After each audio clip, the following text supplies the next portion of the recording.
समुद्र मंथन के समय जब अमृत के साथ अनेक दिव्य रत्न प्रकट हुए, उन्हीं में से एक था पारिजात वृक्ष। एक ऐसा स्वर्गीय वृक्ष जिसके फूल कभी मुरझाते नहीं थे और जिसकी सुगंध तीनों लोकों में फैल जाती थी। देवताओं के राजा इंद्रदेव इस वृक्ष को स्वर्ग के नंदन वन में ले गए। समय बीतने के साथ इंद्रदेव के मन में यह भाव आ गया कि यह दिव्य वृक्ष केवल उनका अधिकार है। उसी समय एक दिन नारद मुनि पारिजात के कुछ पुष्प लेकर द्वारका पहुंचे।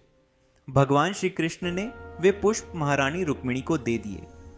यह देखकर सत्यभामा के मन में असंतोष जाग उठा। उन्होंने श्री कृष्ण से कहा, यदि मैं आपकी पत्नी हूं तो मुझे केवल फूल नहीं, पूरा पारिजात वृक्ष चाहिए।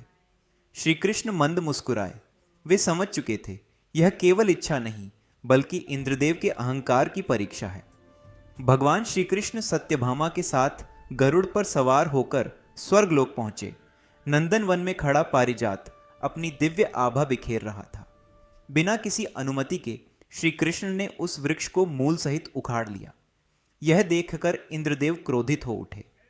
उन्होंने वज्र उठाया और देवताओं की सेना को युद्ध का आदेश दिया। आकाश में भयंकर संग्राम छिड़ गया, लेकिन सुदर्शन चक्र के सामने देवताओं की शक्ति टिक न सकी। अंततः इंद्रदेव समझ गए, जिसके सामने वे खड़े हैं वह केवल एक राजा नहीं, स्वयं भगवान विष्णु का अवतार है। इंद्रदेव श्री कृष्ण के चरणों में गिर पड़े और क्षमा मांगी। श्री कृष्ण ने कहा, इंद्र, पद सेवा के लिए होता है, अहंकार के लिए नहीं।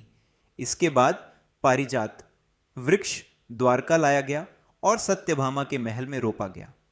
पर लीला देखिए, उसके फूल गिरते थे रुक्मिणी के आंगन में, क्योंकि भगवान को अहंकार नहीं, निष्कलंक भक्ति प्रिय। जय श्री कृष्ण।